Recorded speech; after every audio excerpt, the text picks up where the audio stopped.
Hello friends, Pankaj education point में आपका स्वागत है। एक बार फिर से हाजिर हूँ द मर्चेंट ऑफ वेनिस का अगला पार्ट लेकर के। ये द मर्चेंट ऑफ वेनिस का 5th पार्ट है और यही लास्ट पार्ट है।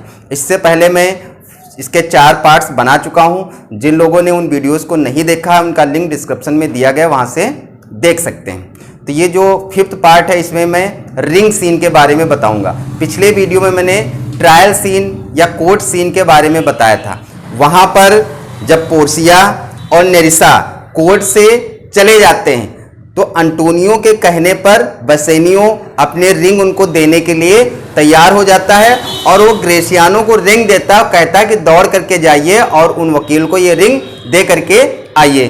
तब ग्रेसियानो वहाँ से दौड़ करके जाता है। रास्ते में मुझे पोर्सिया और नेरिसा मिल जाते हैं। तब वो पोर्सिया जो कि एक पुरुष का वेश बनाए है वकील के रूप में, उससे कहता है कि ये रिंग जो आपने बसेनियो से मांगी थी, उन्होंने ये रिंग आपको पुरस्कार स्वरूप भेंट की है, आप इसको स्वीकार कर लीजिए। तब पोर्सिया उस रिंग को ले लेती है और उसको धन्यवाद देती है। लेकिन जो नेरिसा होती है वो पोर्सिया से इजाज़त मांगती है कि क्या मैं भी ग्रेसियानो की रिंग ले सकती हूँ। तो पोर्सिया कहती है ठीक है ले लो। तो नेरिसा भी ग्रेसियानो से उसके रिंग मांगती है।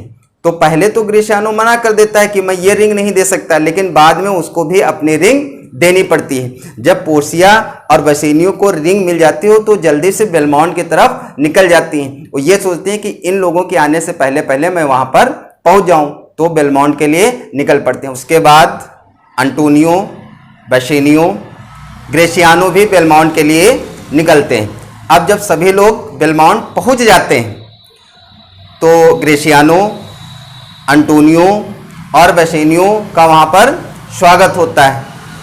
तभी नेरिसा ग्रेसियानो का हाथ देखती है। उसके हाथ की उंगली में वो रिंग नहीं होती है जो रिंग उसने ग्रेसियानो को पहनाई थी। तब वो ग्रेसियानो से पूछती है, कहती है कि जो रिंग मैंने आपको पहनाई थी वो रिंग कहाँ है। तब वो नेरिसा को समझाता है कि वहाँ पर जो 2 वकील आए थे तो उसमें जो क्लर्क था उसने मेरी रिंग उपहार स्वरूप ले ली है। उसने रिंग मांगी थी इसलिए मैंने उसको रिंग दे दी है। लेकिन नेरिसा ये मानने को तैयार नहीं होती है। कहती जरूर आपने अपनी रिंग किसी दूसरी लड़की को दे दी है।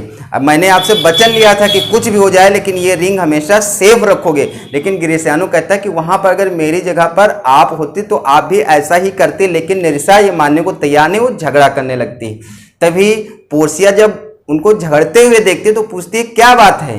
तब नेरिसा बताते कि इन्होंने अपनी रिंग किसी दूसरी महिला को दे दी है। तो पोर्सिया कहती है अच्छा, इन्होंने अपनी रिंग किसी दूसरी महिला को दी थी, मैं नहीं समझती थी कि ये ऐसे हैं। और मैंने भी एक रिंग बसेनियो को पहनाई थी, उन्होंने जरूर संभाल करके रखी होगी।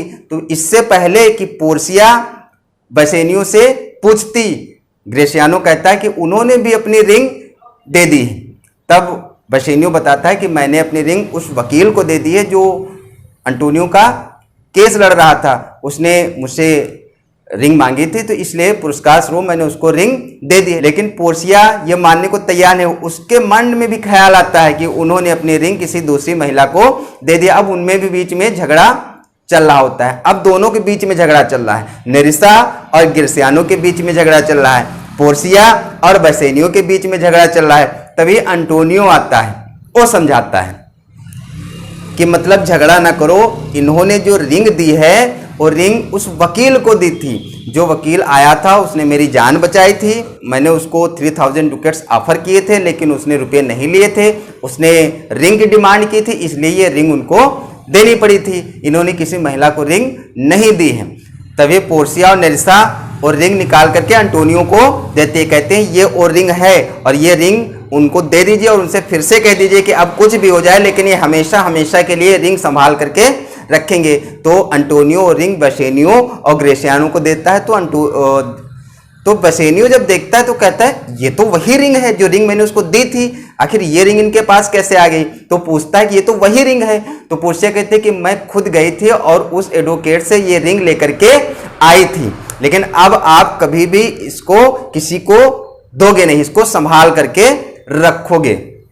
लेकिन बाद में बताती है कि वो वकील मैं ही थी और वो जो क्लर्क था वो मेरी सहायिका नेरिसा थी। हम दोनों वकील का वेश बना करके गए थे और ऐसा किया था। अगर आपको नहीं विश्वास हो रहा है तो आप लोरेंजो से पूछ लीजिए। अब मैं बताता हूं लोरेंजो की कहानी कि लोरेंजो यहां पर कैसे है।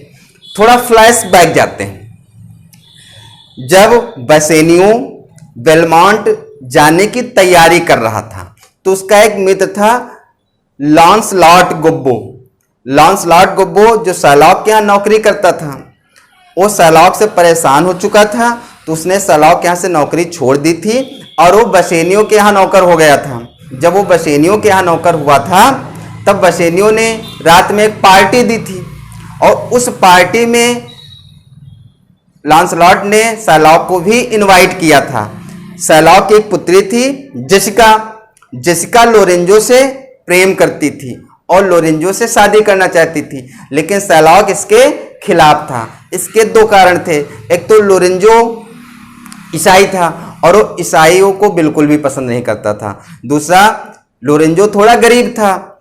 शर्लॉक कभी नहीं चाहता था कि उसकी पुत्री की शादी किसी गरीब व्यक्ति से हो, तो वो उन दोनों के बीच में बाधा बन रहा था।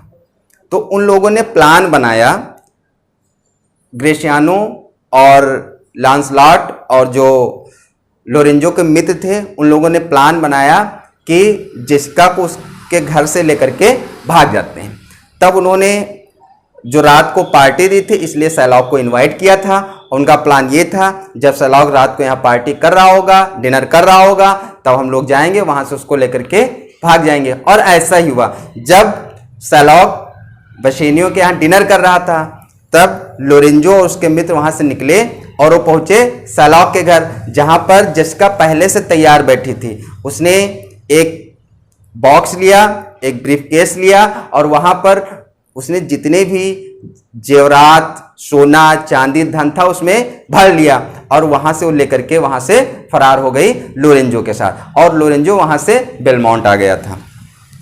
तो पोर्शिया कहते हैं कि मैं पावर ऑफ अटॉर्नी लोरेंजो को दे करके गई थी, आप लोरेंजो से पूछ लीजिए। तब ये सब मामला क्लियर हो जाता है कि आखिर वहां पर जो गए थे वो पोर्शिया और नेरिसा ही थी। अब यहाँ पर सब कुछ फिट हो गया है, सब एक दूसरे से खुश हैं। तो यहाँ पर 3 जोड़े बन जाते हैं, Portia, Bassanio, Nerissa, Gratiano, Lorenzo, Jessica. अब तीनों आराम से खुश हैं, तीनों की शादी हो जाती है और यहाँ पे हैप्पी एंडिंग होती है। तो ये ड्रामा यहीं पर समाप्त होता है। थैंक्स।